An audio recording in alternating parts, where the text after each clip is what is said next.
Good morning, everybody. It is Wednesday, March 13th, and I have a very, very special guest today, Suzzanne Monk. And I met her years ago at CPAC, and we became fast friends. And she became very endearing to angel moms and angel families because she was very, very supportive of us. And so I want to welcome you, Suzzanne. Hi, sweetie. How are you? Good. We've actually walked the halls of Congress together. We've been advocating together for a long time, my friend. Yes, definitely. And you're such a presence there in the Washington, D.C. area. I wish I had access like you do to be able to do more. But the unfortunate thing is, once COVID hit and, the Biden misadministration came into place, traveling back to DC and making any headway in my case, the angel families and angel moms fight just really came to an abrupt stop because we aren't recognized by this administration. Although he forces us to listen about the death of his son, he doesn't want to listen to us about the death of our children because of his policies. We can't even pronounce people's names right. So no. But I am I've got so much respect for you because you have really taken on this January 6th falsely imprisoned American citizens situation, and you're down at the jail a lot supporting these people who have been languishing there for 3 years now, right?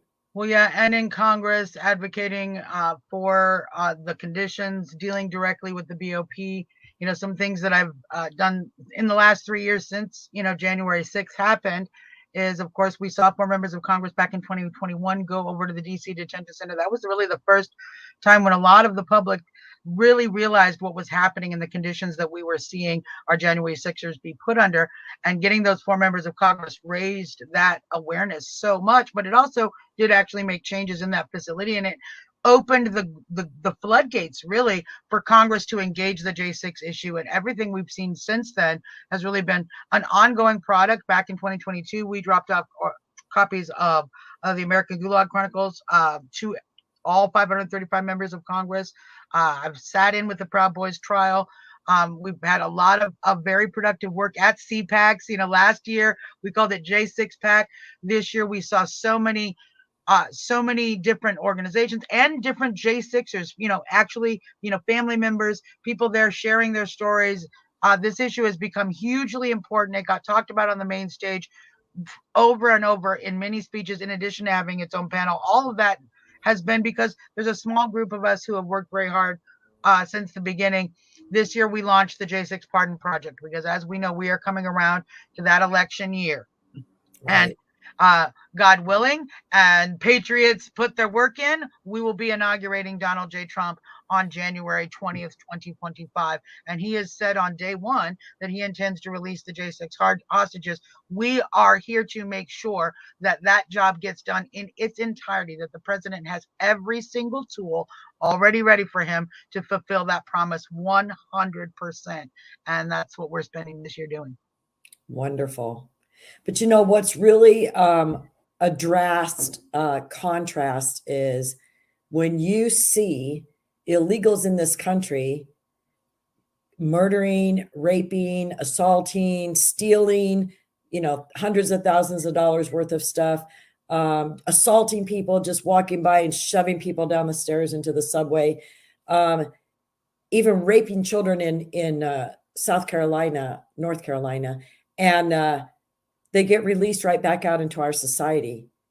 To think, and those people aren't even citizens, and they're here committing crimes against American citizens. And to think that we have American citizens who are innocent until proven guilty, who have been stuck in a jail cell for over 3 years, is absolutely disgusting. That this is even allowed to happen. And why haven't congressional members been able to at least get their freedom until their trial? Because the majority of them are not flight risks. Yeah, correct. So where is this stuck, Suzzanne, that it can't get these people out of jail? In part in the justice system itself, we have a very, very broken justice system. And One thing I will add to this discussion, we do see a lot of illegals that get let right back out. We also see a lot of illegals who are very violent, gang members, horrible criminals in our prison system, and they are escalating the level of violence, the level of danger for our inmates. So not only are we risking the people's lives who are out here on this side, but the people that our justice system has determined need to be in a correctional facility are also being put at grave risk, as are our guards, as are the entire system, because we are putting much more violent, often not mentally sane people.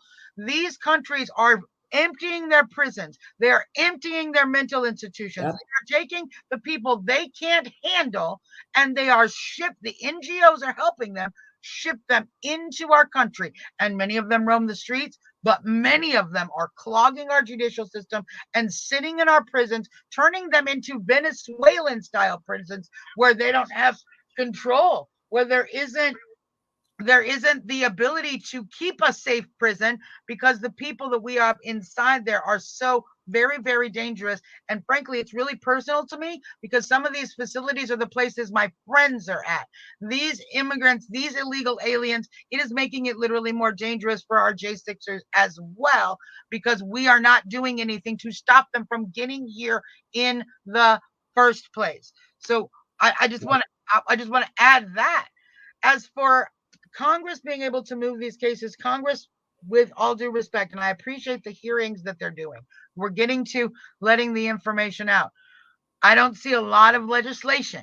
I don't see a lot of tangible action from Congress in rectifying the J6 situation at all. In fact, it's been a little bit of a pressure cooker we've had to put on them to even get them to go visit the facilities, engage the Bureau of Prisons directly in a way that can make improvements.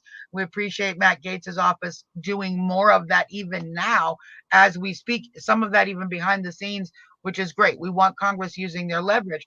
But that's one. That's one. It's maybe 5 people on one hand we can count that are actually taking action that improve the J6 situation.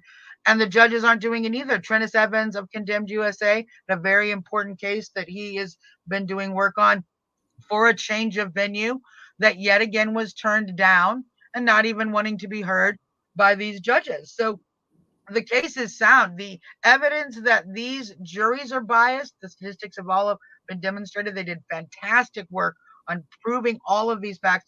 The juries are biased. The judges are biased. This is not a impartial jury of your peers, and we should be moving these cases. And we've not yet seen that happen in the judicial branch. We have not seen the action necessary in the legislative branch. And so we are going to need the executive branch to get any real justice for these folks. And then as soon as everybody gets out, I can tell you right now, every single one of us activists are going to be right back up Congress's backsides to make sure that they do the legislative work that needs to be done, including they are going to need to start the impeachment process for many of these biased judges who are unconstitutional. They are dysfunctional because they are so unconstitutional. We cannot have a judicial system that has dysfunctional, unconstitutional judges operating. Well, they're interpreting the law and making law from the bench instead of upholding the law. And of course, they have their, agenda items sent to them by the liberal political party, the Democrats. And, they're told you better do what you need to do. But do you think that congressional members are kind of dragging their feet on this? Because, it's been shown, and I talked to a lot of people about this, and they're like, yeah, that was a setup, but January 6th was put into place to shut us up and make us realize you better not stand up against this government. So do you think politicians are kind of dragging their feet on this because it's an election year? Although we're going on 3 years, but we had an election year in 2020 where some of these congressional members, were up for re-election and stuff. So I Do you see think? actually both happening. And it's interesting because as we were getting ready to go into the election in 2022, I launched the Congressional Justice for J6 Candidates Pledge. And we started approaching candidates with asking them to sign a pledge of just, we pledge to do everything we can to reveal the truth about January 6th. We pledge to, engage in oversight over the Bureau of Prisons and make sure that the conditions are being met. We pledge to engage in oversight of the judiciary to make sure that what we can do to make these trials fair is happening. Some basic, simple pledges. A lot of the stuff that we've already seen: Matt Gaetz, Marjorie Greene, Troy Nails, Clay Higgins, even many of these folks already engaged in. So it wasn't asking them to promise even that much more but we were engaging in that exact way to build up their spines and to teach them, and this is true, that this was going to be an election year topic. And I said this over and over, and it actually is. So there are some candidates that are running from the J6 issue, sort of hiding from it election wise, but there are others who are raising money off of it. They're building votes off of it, and they're seeking the endorsements of J6 activists, of J6 influencers, because they know that the huge part of the electorate is actually behind them, in support of this issue. And I quote, and I continue to quote, a Reuters poll that they did even last year: 65% of the likely voters, Democrat, Independent, and Republican, 65% believe that the federal government was involved in January 6th in a set-up fashion. That's a huge number. This is a winning election topic, and the candidates and the incumbents that are smart and are engaged are running on it. They are running on this issue, and actually it is getting votes. And frankly, it's getting votes for President Trump as well. He knows.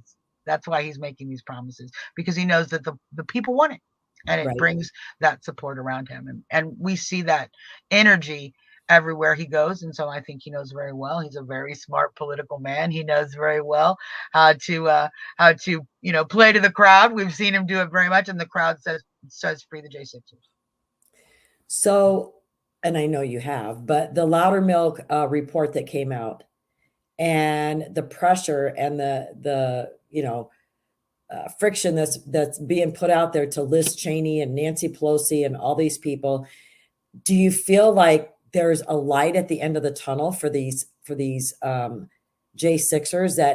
that something's going to break with this news that's coming out? I mean, I was disgusted, Suzzanne, reading that report, to realize that these elected officials were actually willing to lie and hide information so that innocent people would be thrown in prison like this. We have to remember this with the people who were involved in it. And we have to make sure that they're voted out of office. There needs to be special recalls. I mean, I know Liz Cheney's not in there anymore, but there needs to be special recalls against Nancy Pelosi. How dare that bitch do this to American citizens who were strictly there thinking that they were, the freedom of speech and to be at the Capitol and feel something on that historic day. They weren't trying to overthrow the government. Nobody was armed with guns, but if this kind of behavior. And Marianne, listen, it wouldn't have mattered if they were, had they done their job. Right? The ultimate, the reality of the situation is the reason we have the Capitol Police, the U.S. Capitol Police, are to secure the U.S. Capitol building. That is their one and only task that they are you had one job, U.S. Capitol Police, that day and every day. You have one job, and that is to secure that building. They failed to do that in part because their leadership denied them the tools available. Had we merely taken the National Guard, used it to help secure the perimeter, no torn down fences that nobody saw, restricted access signs ever, no breaches of barricades with just 2 or 3 cops that literally looked like they were participating in tearing the barricade down, not actually holding the barricade. None of that would have happened. We wouldn't have the J6. We would have January 6, 2021, which was a mildly noteworthy day in history that we all could have forgotten long ago. What made January 6th was the security failure. And however that played out, you opened the doors, you marched them in, you gassed yourselves, whatever you did, Capitol Police, number one, you failed. And finally, we are starting to see those investigations into the failure. That is what the recent hearing just this week was with regards to the J6 pipe bombing. We are seeing the House Administration Committee, which deals with things like how are we functioning as the House, start to investigate the failures of security that day, which is actually where all the smoking guns are. Because ultimately, that failure of security goes right up to the top to a little lady named Nancy and a little turtle named Mitch. Yes. Yes. And, I find it surprising too that one Capitol police officer, maybe he was a chief or what, I can't remember, but that he's quit and he's actually speaking out about it. And man, they sure as a heck don't show any of his, news interviews and stuff, because that's some pretty damning evidence in its own. And the fact that it's coming out now that, Trump was offering 10,000 National Guard troops days ahead of time. Mm-hmm. And these FBI officials, these governmental officials, they know the chatter on the internet and on the phones and what's going on. And even from people who were there in DC already, they know the chatter that's going on. They knew how many people they were expecting there. Look, they have access to flight records. They knew how many people were flying into DC. I got something I can show you about that. I keep a little piece of history with me here. So I can always remember the fact that the District of Columbia was fully aware that there will be a ridiculously large crowd because they had massive parking restrictions. There were whole areas of the city that were cordoned off. Emergency no parking, start date January 5th, 2021, end date January 6th, 2021.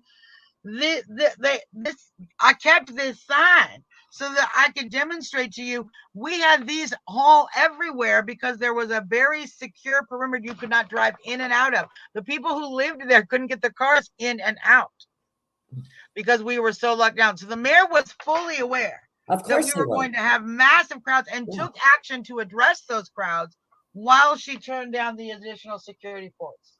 Yeah. And I mean, all they needed to know too was hotel reservations, right? To know the influx of people that were coming in there. Like I said, airline tickets, train tickets, anything that would indicate an influx. They sure as a heck know, when people are heading over the border, this whole. Yeah, well, here, this will make you mad then. This will make you mad because I did some research for one of the J6 cases here.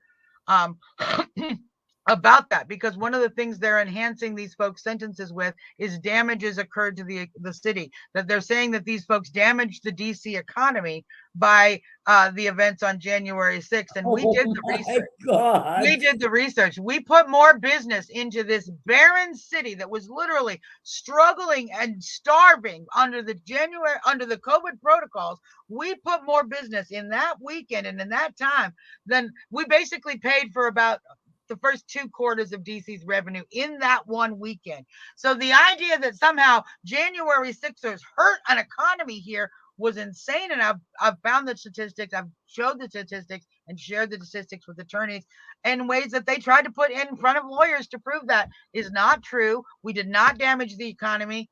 They would not show that evidence. But there's never been any charges with the BLM and the what's that other group called? Nor lawsuits.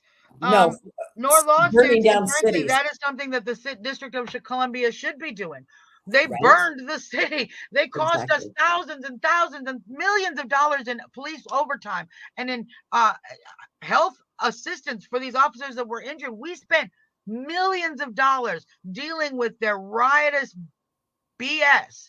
Yep. And we, the district residents, have just eaten that. We've eaten that cost. The taxpayers have eaten that cost. And frankly, we're the district. So you federal taxpayers have eaten that cost too. And y'all should be mad. Well, and they'll never bring it up. They'll never talk about it in the way that we're doing it because it's racist to even talk about Black Lives Matter and the damage that they've done to a community. But, and it wasn't just Black people doing it. It was people of every race out there doing it.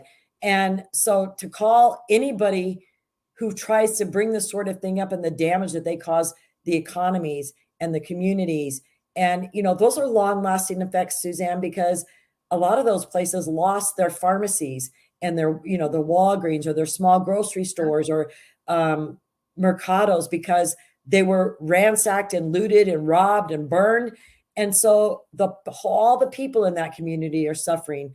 But to think that Well, they've I will gone, say this. I'm going to say this. J6 was the final nail in the coffin of that racial divide created by BLM. And I'm going to tell you how, because what we're seeing actually with putting average Americans who are basically innocent into the prison system, both we as conservatives are starting to realize what we've been being told actually all along, that there is a corrupt and horribly inhumane prison system, and it is being used to house a lot of Black people who are being put in that system without a lot of agency. We're actually finding that a lot of that is true, and we quickly realize that that needs to be rectified. At the same time, what's happening on the inside in the Black community is they are seeing all of a sudden that human connection between patriots and Trump supporters and the same things that they're enduring. They see us going through this weaponized system and getting treated worse, like worse. They feel bad for J6ers. On top of that, they see President Trump's work with the First Step Act. President Trump was the first president who actually did anything for these inmates, right? Angela King will tell you she's proud to talk about it because he's the first president who actually put his money where his mouth is, put his effort where his promises were, and actually did something. And believe you me, the folks on the inside see that very well. And these working class families who have been, unfortunately, these working class Black families, and frankly, it's the truth about working class white families in a lot of rural areas around the country. We don't say that. They have been a target. They have been a target for the judicial system, and not necessarily by the police, but definitely by the conviction process, by the court system.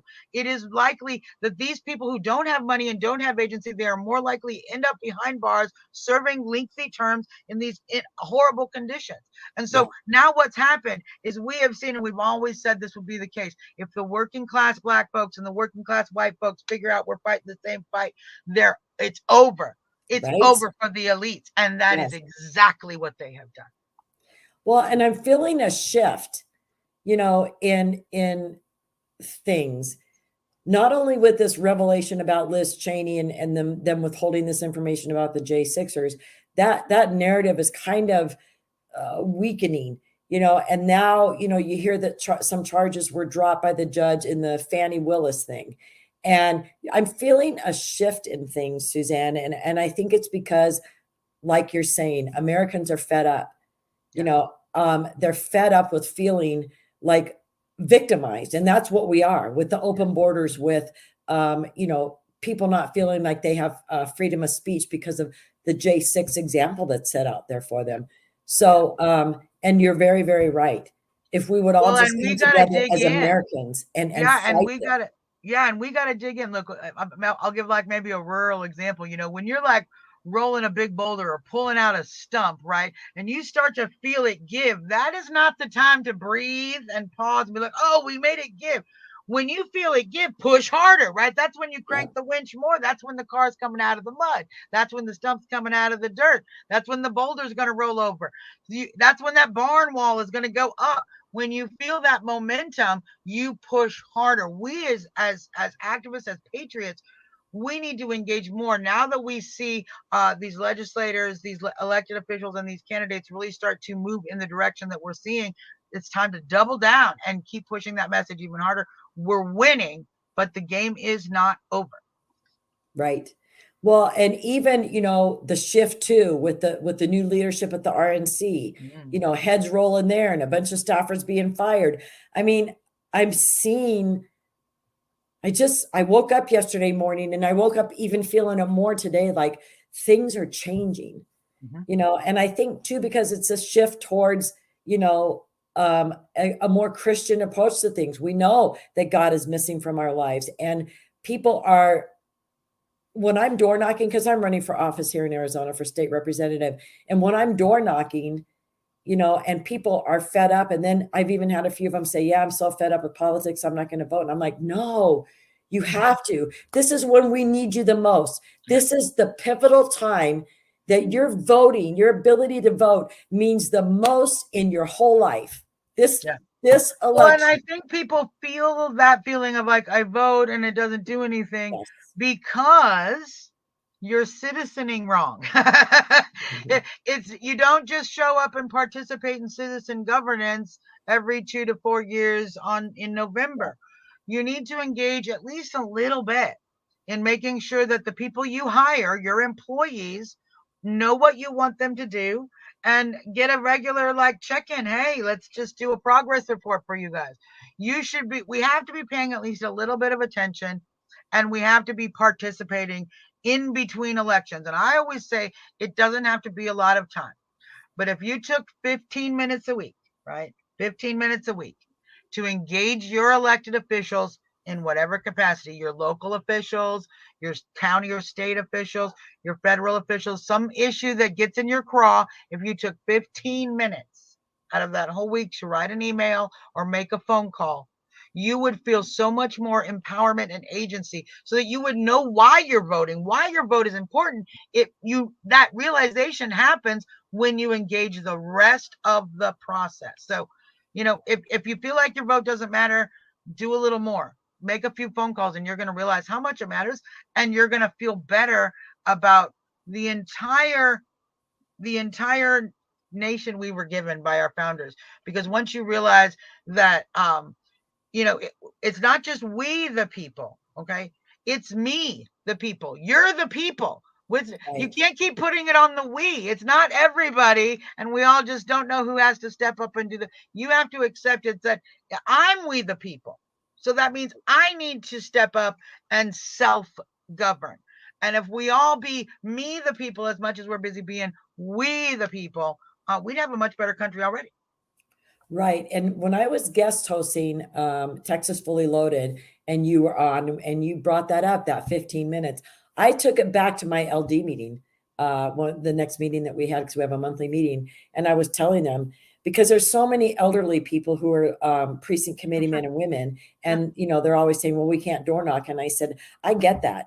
But I had a great conversation with a very good friend of mine, and she mentioned, we need to become 15-minute patriots. And that's 15 minutes a week that you are putting into your community, helping a candidate, calling the representatives to stop them voting on a certain bill, calling your representatives to encourage them to vote on a certain bill. Right.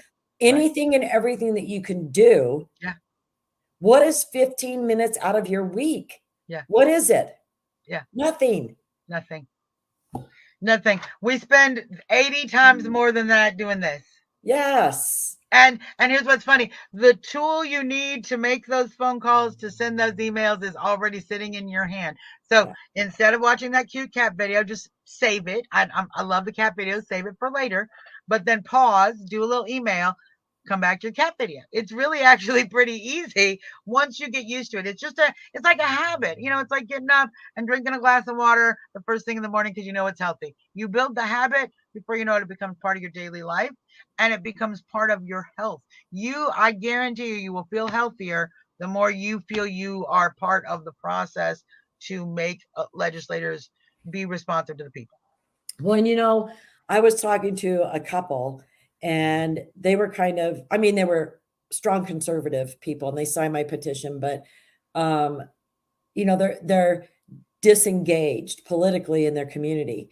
And I was telling them, I said, I didn't even know this whole world existed before I found out. Somebody told me about going to your legislative district meeting. And I said, it's once a month. It's an hour and a half to a 2-hour commitment. You come once a month, you're around like-minded people. You learn about being a precinct committee man or woman, and what you can do further for your community and your constituents. And it's a whole nother world going on around you that you don't know, Mr. and Mrs. Smith, because you haven't asked about it.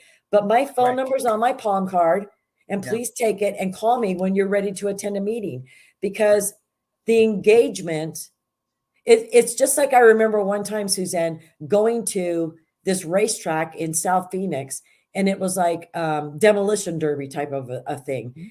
And I was sitting in the stands looking around thinking, I didn't even know this world existed. And that's how it is with legislative district meetings and becoming a precinct man or woman. People don't even know this exists. Right.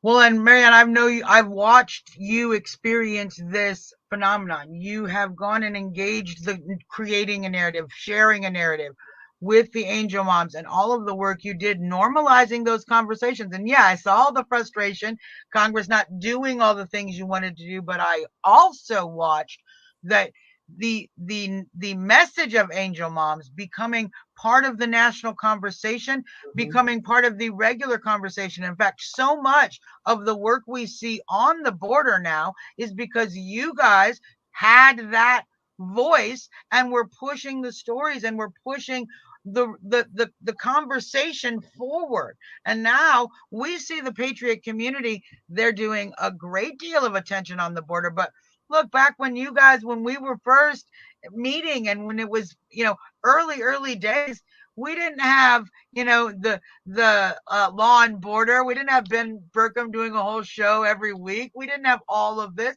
In fact, Ben was just a little citizen journalist doing that on his own. We were babies, but we stood up among giants and we're just as big, and we've changed that conversation. We've built part of this platform that the Republicans, the conservative Republicans, the patriot Republicans, the President Trump stands on. We built that through that voice. You built that. The angel moms built that through your efforts. So standing up and using your voice has a heavy impact, and it shapes things downstream in ways you cannot even begin to imagine. And I know you know that. Yes. Yes. And I mean, there was a big letdown, when the Biden administration came into place, because we felt like our momentum was immediately, a roadblock was set up immediately. And our trips back east and engaging with politicians and engaging with the White House and feeling like we had a voice, and they looked to us for, ideas. And I remember President Trump calling me there for a roundtable with law enforcement and politicians regarding anti-sanctuary policies that needed to be put in place, because the sanctuary cities were becoming a problem back then. Right. Right. And what's really frustrating, Suzzanne, and I know you felt this yourself because I've seen you out in your activism, you feel like you're preaching to a brick wall. Yeah. Like I'm not doing this for a freaking fun. This isn't what I envisioned my life being.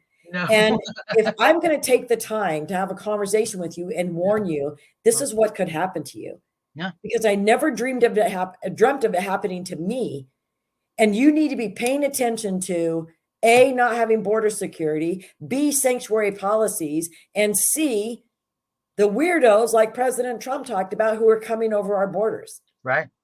And it's a million times worse now, 7-8 million times worse than it was back when we were, working with President Trump. So, and March actually in my Facebook memories, March is I told you so month for me right now, because it was the month that in 2020 I started Reopen America on day 2 of the shutdowns, and I'd actually started petitions to cancel everything, don't cancel everything, even in the weeks before that, and I spent the entire 2020 years screaming that message at the top of my lungs. And frankly, I watched a lot of people cave to fear. And that was, in fact, very frustrating. And it's nice to see that the medical freedom movement has grown from that. But there's a lot of things that didn't get done. And there are empty storefronts still to this day. There are families whose generational wealth has been destroyed. And frankly, we are still using COVID protocols to control our prisons. We are still pushing the jab on inmates. We are still requiring masks and punishing these individuals for not wearing their masks. We are still using these ridiculous rules to torture people. It's unbelievable in modern day America that this kind of stuff could be going on. And who would have ever thought that our Department of Justice would become so weaponized that the FBI would be an organization that is looked down on versus the FBI, the CIA. And it was probably 7-8 years ago when my whole world was turned upside down, when I was reading that book, The Killing of Uncle Sam, and finding out about history and the Federal Reserve and the people who are behind the scenes, the Council of Foreign Affairs. It's not even a government entity, yet they run so much. And that's an organization that the former FBI director, John Brennan, is on. That guy is the most evil person. And to think that he's on the Council of Foreign Affairs, which is an NGO. Yeah. And to think that he comes out of the woodwork again and has something more to say, it's like, crawl back into your hole. But these people will never go away because of the power and the greed that we have allowed to go unfettered in this governmental show, and the bureaucracy and the NGOs, the power that we've given them, and the money that we're just handing over to these NGOs with no accountability. Well, look, Marianne, I know you look like 29, but I know you're old enough to have been alive before the Department of Homeland Security was formed. Oh, yeah. And seeing that agency really pull all the FBI, CIA, all of those agencies together was immensely damaging to the liberties in this country. It is what created that weaponized FBI, who is now engaged in the same kind of subterfuge and control that we've seen at the CIA for decades before that. And it created this cover so all of these agencies can operate in a way that we don't really have a way to control them. And the Department of Homeland Security right now is actually using taxpayer dollars to recruit and train sedition hunters, radical leftists to hunt Americans. It's called the Targeted Violence and Terrorism Prevention Grant Program. You can look it up. Targeted Violence Terrorism Prevention Grant Program. They have handed out millions of dollars to woke programs who are there to recruit, build communities that they teach how to recognize domestic violence, domestic terrorism in our country. Say the name of it again. The Department of Homeland Security, Targeted Violence and Terrorism Prevention, TVTP, grant program. TVTP. And I've gone through and looked at all of the recipients. Some of them are large NGOs that are literally involved in all the globalist tactics we've seen. Many of them are woke universities with large radical leftist groups, Antifa populations. Some of them are actually run, these grants are received by organizations, groups in these schools run by publicly known Antifa members and leaders of BLM. So we are spending millions of dollars to hand funds over to build these radical biased leftist groups against us, and to literally train people in the technology that they are using to gather evidence that the FBI could not gather because of the law, because we have protections, because of this little baby right here. Yeah. But if a sedition hunter hacks your computer and gets evidence, they can hand it to the FBI, and now the FBI can use that against you in court. So we are actually circumventing our own justice system, and our own Department of Homeland Security is doing it. I appreciate y'all defunding these little defunds that Mike Johnson announced for us, although the low number was kind of offensive. You need to close the Department of Homeland Security and re-separate these agencies back into their individual autonomy so that they can be properly overseen. Right. And the other thing that was kind of amusing to me was, and I know Mayorkas had a really tough time getting through the Senate hearings and being approved to be the Secretary of Homeland Security. But I find it pretty ironic that the only person they could find came from Cuba. Right. It wasn't an American citizen who was going to head Department of Homeland Security.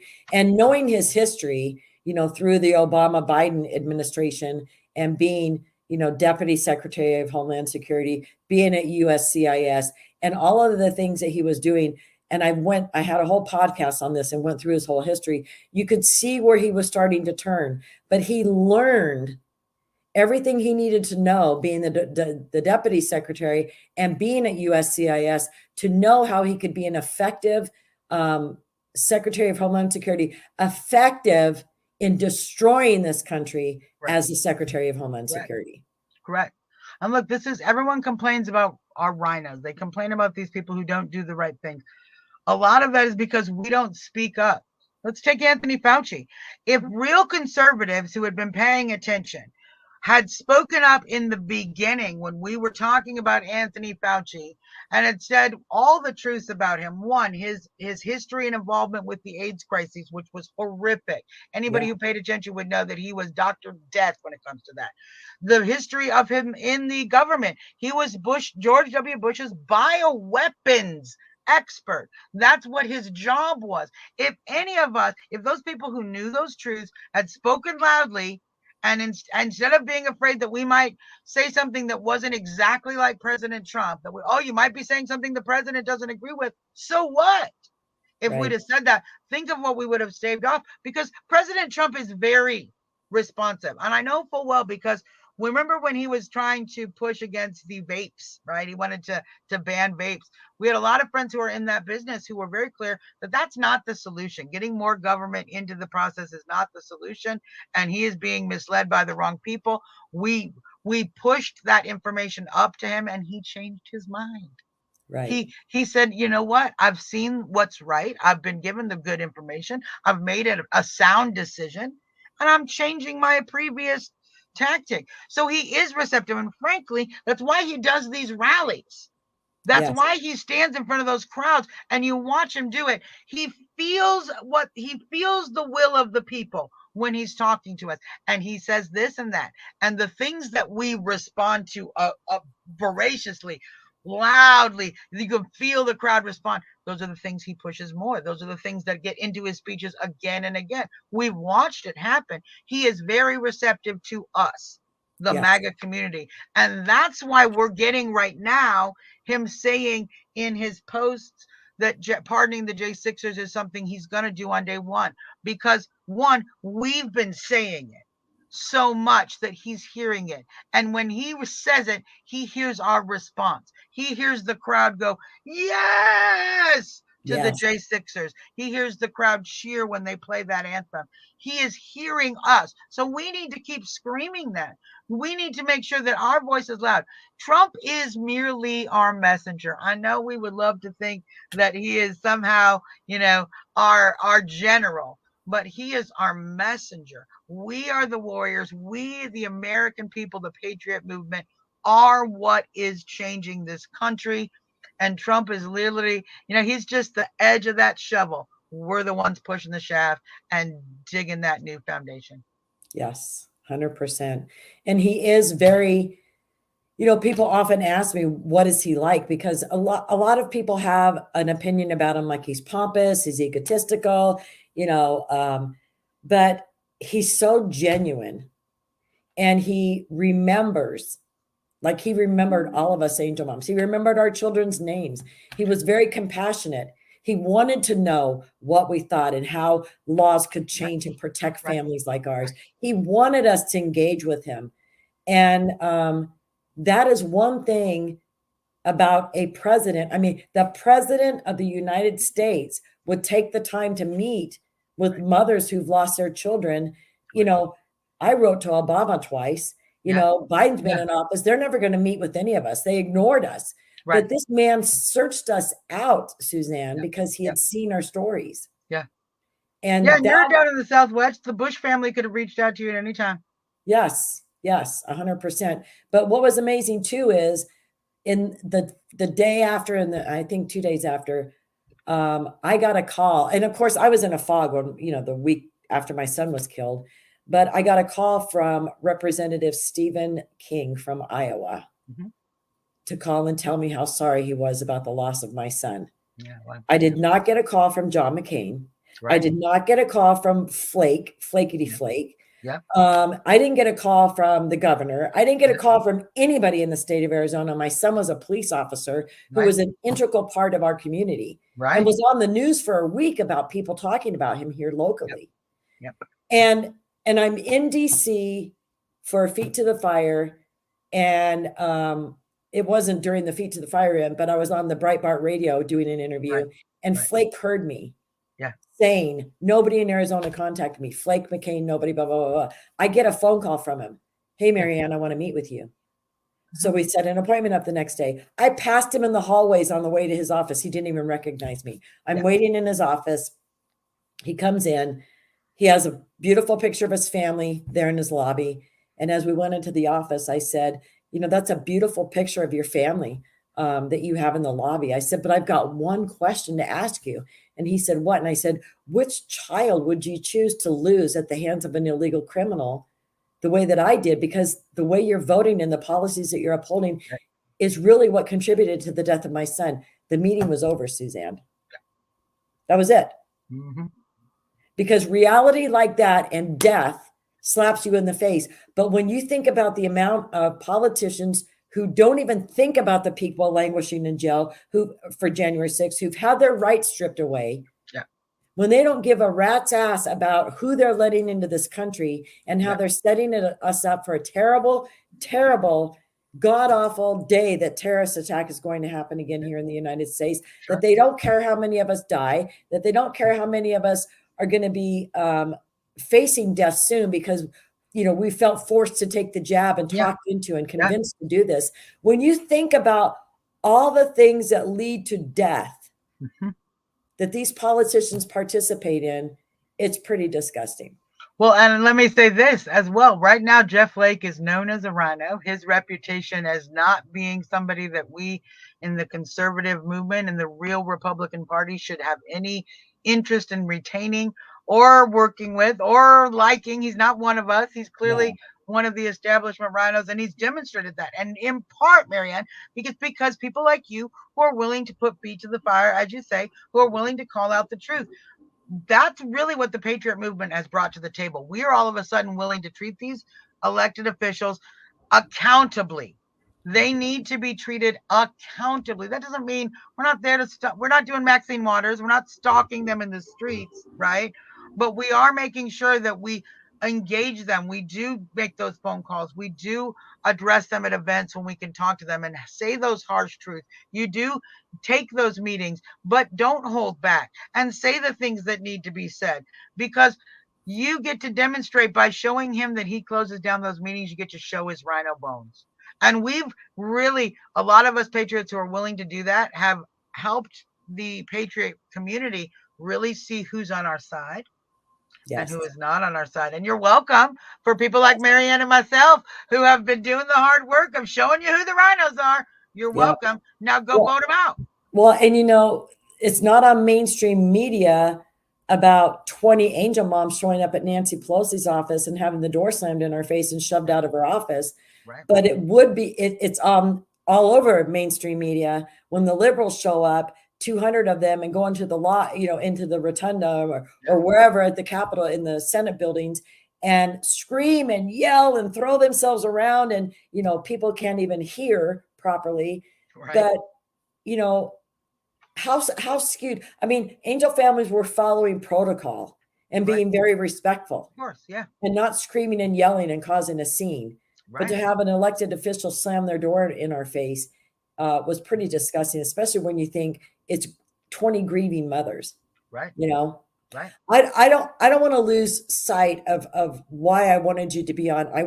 We're about 7 minutes from having to end this show, but I really want you to talk, Suzzanne, about how people can step up and help these J6 prisoners. And by help, I mean putting money in the J6 fund so that these people are able to have the nutrition and the hygiene things that they need. Tell us more about that. Yeah, there's a few things that I need everybody to do. Number one, you need to educate yourself about the truths of J6. What you don't know is massive, because there's a lot to know. And what you do know, even those little bits, are going to help you be able to share the message, make our politicians accountable, and get the J6ers the help and the attention they need. So number one, everybody needs to go to stophate.com, Stop Hate. That's David Summerall's site, and it is the most comprehensive site of information on the truth of J6, on all of J6 fundraisers, legal funds, every kind of thing that you need, the information you need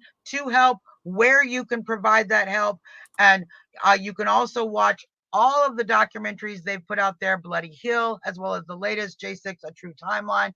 And those are things that you should be sharing with your politicians. The number one thing to do is get yourself informed and get yourself engaged by going to stophate.com.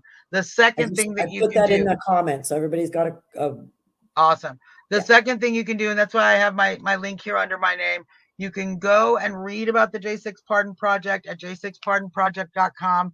Read what we're doing and share that out, because it's going to be so important that we, the American people, have this conversation and have that voice. As we talked about, President Trump is responsive, and he's been more responsive to this issue and to pardoning the J6ers.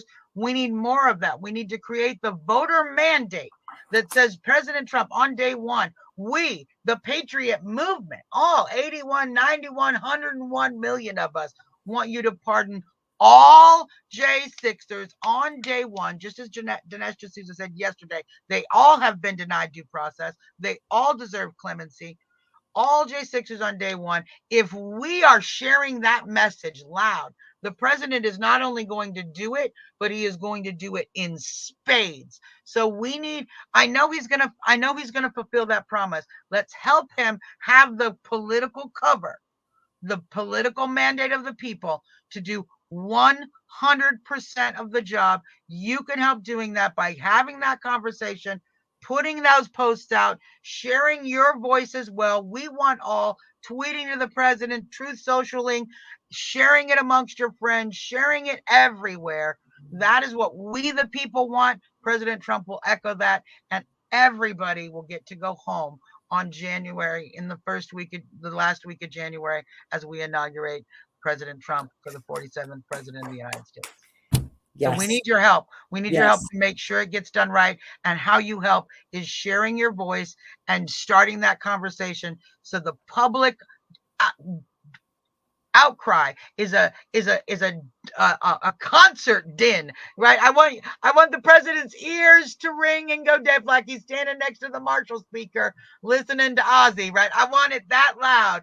Free the J6ers, pardon all J6ers. Your voice will be helpful. Everyone can help do that. You need to make that known, for, so that in every city that he's going to do a rally in, that the word gets out, to make sure that they, chant that like they do Trump, Trump, Trump, free J6, free J6. Yeah. We need to have something. Now, if when you're at those rallies, hey, don't be afraid to start a chant. Just start chanting it. People will jump in. So, chant free J6, and frankly, once you're informed about the January 6th situation, tell everybody. It's why I wear these orange braids. It's not that I like wearing weird color hair all the time. I wear these because when people ask me, oh, I love your orange hair. Great.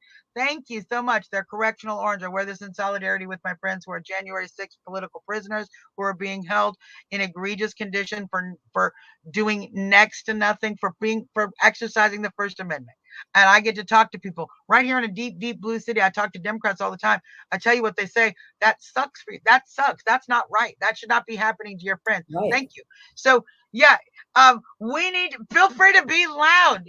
Talk to everybody. You don't know who is actually understanding and has that compassion reaction until you open your mouth and share it. Or who's sitting on the fence, because I was talking to a guy the other day, and he was saying, I don't like what January 6th made Trump look like.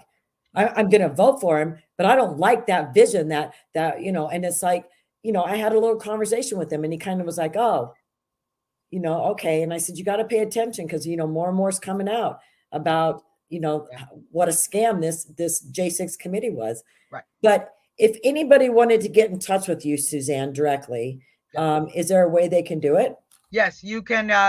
If you go to j6pardonproject.com, click on the contact us link. You can send me an email, and I will get that. In fact, I've got a couple emails from the website earlier already. So, you will be able to reach out to me through that. You can also find me on Twitter at Trumpertarian, or X, whatever they call that. And you can find me on Facebook /Suzzanne Monk on Facebook. And you can probably just Google my name and find all my contact information that the sedition hunters and others have already doxed out on the internet. So if you need to find my address, it's probably not that hard either. So. Well, and as you can see from this podcast, Suzzanne Monk is a plethora of information, and she's not afraid to share what she knows with anybody. So Suzzanne, thank you so much for taking the time to be on my show today. I just think the world of you, and thank you for what you're doing for the J6ers. And God bless you. You're in my Well, heart. thank you for having me, and thank you for everything you keep doing. And let me just say this, it has been a wonderful journey fighting for this country beside you, and I'm looking forward to many, many more years of winning in Yes. the future. Yes. Thank you, sweetie. See you soon. Bye. All right, that ends our show today. And join me tomorrow. I'm not going to have a guest tomorrow, but we're just going to be going over current affairs and things that are happening, not only in Arizona, but around the country. So hope you have a good rest of your day. And thanks.